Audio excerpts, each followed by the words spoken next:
Buenas tardes. You wanted action? We got some action on day number 3. It's the Corona Post Show live from El Sunzal at La Libertad in El Salvador. It's the Surf City El Salvador Longboard Classic presented by Corona. Day 3 done and dusted.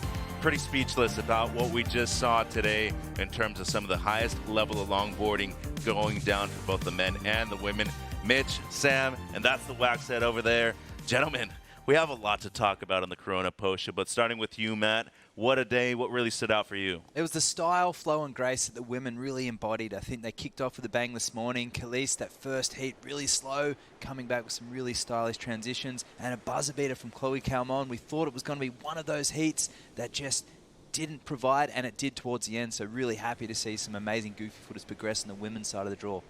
Yeah, Sam, you mentioned the goofy footers earlier on. They have a distinct advantage here to really get up in the pocket, and especially with their nose riding abilities. We saw it at the end with Steven Sawyer, too. Absolutely. Great to see Stevie Sawyer keeping his hopes alive of Malibu, and also Johnny the Ripper and Ben Skinner getting that massive score, that 9.4. Well, huge performances here in El Salvador, and we do have a lot to talk about in terms of Malibu and qualification. Some excellent performances. We did see some people officially qualify and get their spots already, but Matt, on the women's side, we still have a few spots available, 2 to be specific. It all depends on a couple of results, probably tomorrow. Yeah, and I can't wait to see what we have for finals day, because it's just the way that things have fallen and the way that we have the waves just providing for us. It's this canvas, but it's the pressure of that final 8 and the matchups. If it was no stress and it was just a normal heat where you started off with 4 rounds, that'd be different. But these surfers are really starting to show the pressure and the emotion and the characters that this is really providing. I'm loving it. Yeah, and I think that's why we saw so many excellent range scores today, because it was all on the line. Everybody wants to be at the original spout Malibu Longboard Championships, at the finals, in the top 8, and that really inspired surfers to take risks, to nose ride critically, to 10 through sections, and then to really lay down the hammer on those carving turns. Speaking of risking on the nose riding, we got some breaking news. Let's go down to Chris Cote and find out what we got. Yeah, guys, we have huge news over here. As we know, surfing is an international sport.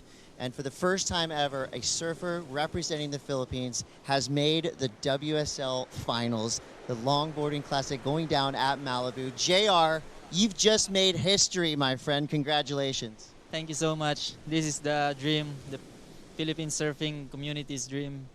We're so happy that we're going to Malibu for the finals. So yeah, let's do it. Now, I got to witness all your friends and family and brand new fans just surrounding you on the beach in Huntington. That must have given you an incredible jump start to your season, and it looks like you carried that joy with you all the way to El Salvador. Yeah, that pushed me to do more, to keep improving. It feels amazing to see some of the Filipino communities in California watching in Huntington that time. It was really amazing for me, and it feels really good. Yeah. Now, JR, you have an incredible fan base back home in the Philippines as well as around the rest of the world. Now's your chance. Now's your moment. Tell them what this means to you. Maraming salamat sa lahat ng sumusuporta sa Pilipinas, yung mga nagpupuyat. Maraming salamat sa inyo. Sa mga tumulong na makarating kami dito, especially kay Manong Ronald Singson. Maraming salamat po, Manong. Sa Tingog Party List, sa House of Representatives, sa Pilipinas Surfing, sa Philippine Sports Commission, sa mga sponsors ko, Vans Philippines, Surftown La Union, lalong-lalo na kay Kuya Errol, sa Alima, sa mga coaches namin, kay Kuya Ian, Coach Luke, and everyone, and kay Kuya Wendell na laging nakasuporta dito sa amin. Para sa inyo to, and tuloy-tuloy lang tayo. Kita-kits sa Malibu. Yeah. Watch out, Malibu. JR's coming. Thank you, Chris, and congratulations to J.R. Esquievel. For the first time ever, a Filipino surfer will be competing for a world championship, and great to see him on the longboarding side too. Sam, you've been talking about this guy for many years. He's competing for a championship at Malibu now. Yeah, and we have to remember that La Union, where he's grown up, is a fantastic right-hand point break. It's at Mona Lisa point break, another good right-hander called Kuriel just down the coast. A big historical surfing community of longboarders and shortboarders behind behind him. This is not a freak accident. This has been decades in the waiting, and that guy is going to shine at Malibu. Let's hope to see that, as we do have an incredible field still to draw out. But talking about the format heading into the original Sprout Malibu Longboard Championship, we want to talk about the seeding. Match 1, seed number 6 up against number 7 and number 8. Match 2, guys, Matt, you can see 4, 5, and the winner of match number 1 going to be in there. That's right. So 3, then 3, 2, then 2, and then, of course, 2. Number 1 versus whoever makes it through to that final, and we just cannot wait. Obviously, these surfers holding a lot of pressure, trying to move through the matches. So if you come in ranked number 3, you'll surf 3 times to win a world title. And if you come in number 1, well, you'll be up against who knows who, one of those 2nd to 8. Do you think some of the older surfers would have the stamina to come from those low seeds, Matt? I don't think so, but I think they have the skills to do it if they needed to, and rely on the judging criteria and all the pressure that they've engaged over the years, and they can just rely on their surfing because they've got so many bags of tricks. And imagine getting to surf Malibu 8 times in one day with just one other surfer out. I mean, that is something to die for. Those are quite a few matches that you got to surf, though, to become a world champion. Potentially seeing the 6, 7, or 8 seed coming from all the way behind to be able to count. To be able to contend as a world champion. We talk about qualification and the people who have already made it on the women's side. Still 2 spots to fill. If Zoe Gropiron loses in the quarterfinals, Rachael Tilley and Mason Schremer are officially in. Big news, obviously, especially for the United States of America. Soleil Errico has been on top. She's looking to go back-to-back in terms of world championships. What do you think in terms of the seeding right there with the women? Well, I think there's so many people that were coming into this looking like they could do really well at this event, but also Malibu. But Zoe, she's no stranger to this wave. Having surfed in the ISA, her sister has a place just up the road, and she's married to a local guy. And I tell you what, the way that she's surfing those power carves, she's got nothing to lose as well, everything to gain. So those surfers in the bubble will be watching Zoe surfing very carefully. And of course, she got that 3rd in 2021 in Malibu, so she's got real pedigree, good track record at Malibu. Yeah, and speaking of track records at Malibu, obviously one of the greatest to ever do it, Taylor Jensen, a 3-time world champion. He went up in the heat of the day against Johnny the Ripper, back-to-back wins and clutch performance for John Michael Van Hohenstein. Sam, an 8.77 and a 7.5 gave for the win. Johnny just absolutely on fire today. And it was that carving rail surfing. We know this guy's had talent. He's an influencer. You might follow him on TikTok or Instagram, but he demonstrates not only is he a great surfer, but he puts a lot of training in. He loves his music, loves his surf culture, and he's got this mixed heritage, having been born in the Philippines, lived in Thailand, but moved to Hawaii when he was 6. And on those Moku boards, he just looked absolutely incredible today. And to rise and shine against Mr. TJ Taylor Jensen, 3 times world longboard champion, that was really special.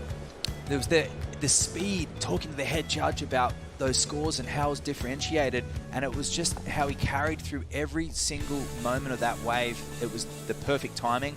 That board, he had input with his shaper and really deserved every single one of those points, because he told me in the post-heat, using the footwork between didn't feel good, it felt better turning, and he picked the wave that allowed him to surf to the best of his ability, and he took the win against one of his heroes. Mark Little shaping those boards, great boards under the feet of Johnny. Yeah, and you can just tell no concave in the front, really relying on positioning of that board high in the wave. And as we've been saying all event, your nose ride is only as good as your cut back.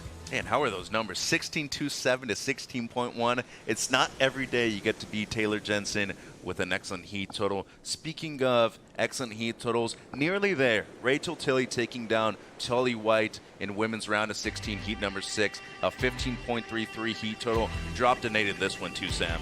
Yeah, absolutely. I mean, Rachael just so lively, of course, on that Martin board there with that spruce wood stringer. And she was telling me, Matt, that that spruce wood stringer is giving that board a lot of spring. And we also talked about that fabric inlay that she collected from Hoffman Fabrics there. But typical Rachael, you know, she's so capable, such a fantastic all-rounder, and surfs with so much elegance and control and power and style. Just another example of someone connected to their equipment. It's always about the mind, body, and the surfboard, and that is what Rachael Tilley really embodies. Surfing with that unique style board, that speed shape outline with a wide nose, lots of rocker, but using it to her advantage, bending those hips there. She doesn't like bending the knees, but I'll tell you what, she'll do that with her whole body. and that's how she achieves those heat wins, and it's how she took out the 2015 world title. The consistency that we've seen in terms of competition from Rachael Tilley has been noticeable, but still searching for her best result this season. She's already in the quarterfinals, but how about that result right there? An 8.0, a 7.33.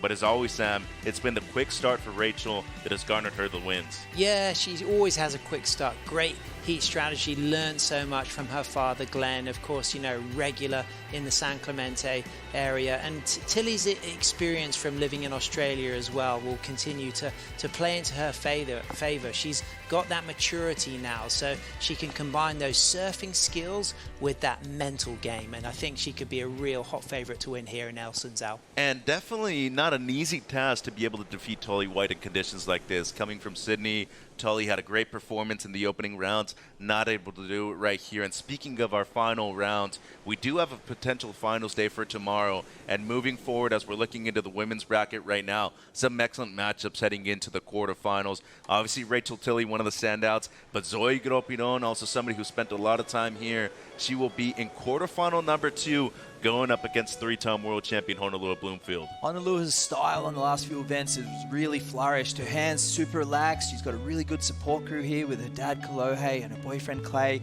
and just looking like really settling into that position on tour and really handling the pressure so well today when she needed to come from behind to take that win. Any standouts here, Sam?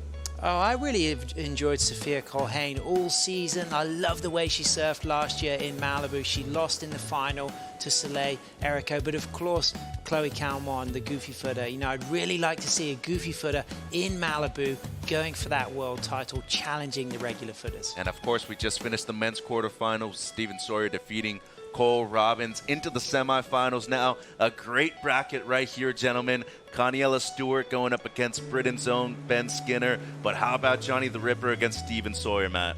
Fireworks, that's all I can say. Stevie, everything to gain, nothing to lose. Johnny now really setting his hopes on a finals berth and taking the win, which he'll need to do to qualify for Malibu. So both of those guys desperate to really keep their hopes alive. Kani, Ben Skinner, well, you're going to have the power game. Highest single wave score of the event so far against Kaniela Stewart, who's just excellent wave after excellent wave. And Matt, that's a matchup, a repeat of that semi-final in Manly at the Sydney event 2 years ago, where Ben Skinner took the edge and had that final against Harrison Roach in the year that Harrison went on to win a world title. So it's going to be a real interesting first semi. Ben, absolutely no stranger to coming from behind. I can't wait for that one as well. A lot more qualification on the line, too. We already have certain people qualified for the original Sprout Malibu Longboard Championship, but there are still a few spots available, especially on the women's side. 2 slots that are still up for grabs. If Zoe Gropiron ends up bowing out in the quarterfinals, Rachael Tilley and Mason Schremer will be locked in. But you see right there, a lot of the men already locked in terms of the seeding. We'll wait to find out, Sam. Whoa, big news there. TJ, Kai, Kaniela, Declan, JR, Edward, and Ben Skinner on that list. They will be getting that news. They might have been doing some maths, but that is massive for European longboarding. Well, and Skinner, coming into this event, had very low expectations, but guess what? He's in there now, Matt. He has a shot to compete for another world championship. Who saw that 9.6 coming? Because it was just such an aggressive power cup, and it was a gem of a wave, one that we haven't seen too much, but the wall just continues down the line. Well deserved, and Edward, he'll be so stoked. He probably thought it was all gone today, and head down, but he'll be stoked when he hears that news. Absolutely, he would have thought he was out of it, but he's not. He's in it, and wow, what an opportunity, and what a great spread. Different continents represented. And Sophia Culhane in there for the women as well. Last year's runner-up. Chloe Calmon once again in contention to qualify and get her first world championship. But what a list right there. We still have a few more people to officially qualify for the original Sprout Malibu Longboard Championships. And guess what, gentlemen? It's my favorite time of the day during the Corona Post Show. Top 5. And guess who we have for our top 5 spot? Our number 5 spot goes to none other than Brazil's own Chloe Calmon, a buzzer beater to qualify for Malibu, a low heat total, but a 9.66 got her the win. Yeah, Bossa Nova surfing from the Samba stylist out of Rio, Macumba Beach, a heartland of longboard culture, but it's that drop knee from Chloe that is so dynamic, and it's this point of difference that I'd really like to see coming all the way to the finals at Malibu, because those goofy footers could really challenge the likes of Soleil Errico on the front side by using that drop knee setup and coming through sections backside. Harder to do, but on the 10s. Yeah, and Chloe, that was a clutch win against Caitlin Mickelson, a veteran tour performer. And Sophia Culhane comes in at number 4, locks in her spot for Malibu, Matt, with a good performance, 14.27 heat total. Yeah, you know when Sophia's on, when those calves are searing back to the pocket, it sets it up for these critical nose rides. And Sophia, super elegant all events so far, with a few mishaps with her equipment, but you wouldn't know the way she's surfing, so confident and maturity well above her young experience of years. See that bottom turn and that carve there and setting up this inside track. I love this nose poise there. Gets two feet over the nose and just feeling it through the inside. And number 3 coming in, Kaniela Stewart, styling into the semifinals. 2 excellent scores today, Sam. An 8.7 in his round of 16 matchup, an 8-point ride in the quarterfinals. Yeah, those hood ornament hang 10s on the Connie Tsunami Kai Salas Longboard Company model there, just toes on the nose all the way. Probably spent more time in the 10s today than any other surfer. Maybe Taka Nui had a long time on the nose, but not with the same level of composure of this young master out of Waikiki. Part of the Queen's crew, looking incredible. He'll be coming up in that first semi-final in the men's against Ben Skindog Skinner. And it should be a very fun one, but as you said, the technical nose riding and the ability to read this wave gets him a spot into the semifinals. And speaking of people that want to make it into the semifinals, highest wave score of the day so far for the women, Honolua Blomfield, an 8.7, Matt. Yeah, amazing rail transitions, really just committing to the rail and a whole heap of flow that we haven't seen in previous years, linking with style, flow and poise. You see her technical nose riding on that square tail Myers, looking very sweet, moving into finals day, and I'm just really liking the relaxed body language that she's possessing. That's a relaxed surfer and a 3-time world champion with a lot of experience. She will be a force to be reckoned with tomorrow. Haleiwa Hawaii, stand up. But our number 1 top performer of the day, Skindog Ben Skinner, the underdog, moves on with the highest score of the event, Sam, a 9.4. And it was that down carve there on his double scoop 9.4 single fin, built to the Skindog Surfboards factory, glassed by his partner Jason Gray, based there in Newquay in Cornwall. 12 times European longboard champion, going for his first WSL World Longboard title and putting it all on the line with this highest score of the event against his contemporary Kai Salas, earns him a spot at Malibu, and that will mean more to the world, to Skindog, than I can really articulate, because he has put so much energy into this season. Gentlemen, what an incredible day. Jaw-dropping performances. Matt, your final thoughts before we end the day? Style, flow and grace on the women's side, and a little bit more power and aggression that we haven't seen in previous years, sneaking back into the judging criteria, but coming from Bells Beach, that was always going to be the way. Sam, Goofy's all the way. Goofy's all the way, but what about that heat between Kai Ellis Flint and Kaniela Stewart? That was an absolute beauty. A lot of fireworks out day on day number 3. We're going to leave you with the best highlights of today's action. Potential finals day tomorrow. We'll see you here for the call.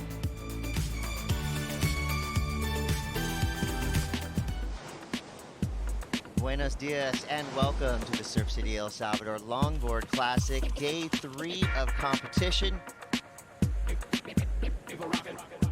A long right-hand point break, and it's firing. The perfect day to help decide who will make it to the Malibu finals. Police play Opa. High-speed section through to the inside.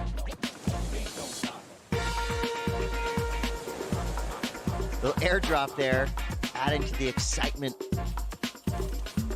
Honolua, 3-time world champion. And there's why.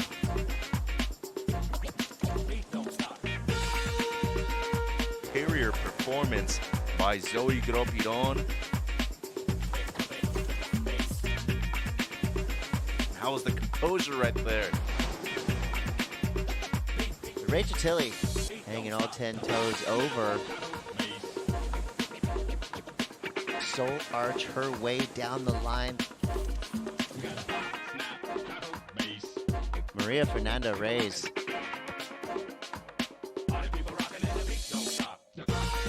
Chloe Calmon now, doing Chloe Calmon things. Always so stylish. Chloe Calmon securing her spot, World Longboard Championships. The surfer from Waikiki, Kaniela Stewart, is just so amazing. Gotta love the feeling of just finishing the wave like that.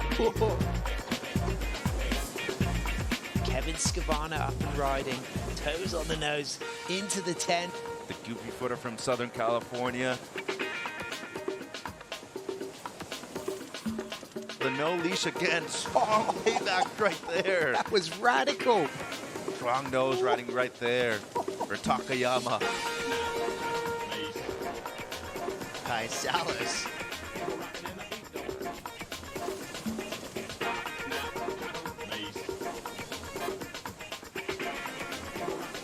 Beautiful roundhouse there on John Michael Van Hohenstein. Gets a 5 and a 10, standing tall. Quarterfinals in the water now. Kaniela Stewart. Whoa, what a killer 10 again, once again.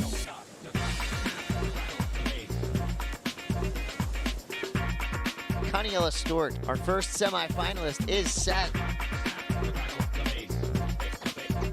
It is truly becoming an underdog story here at the Surf City El Salvador Longboard Classic. The Skin Dogs celebration begins.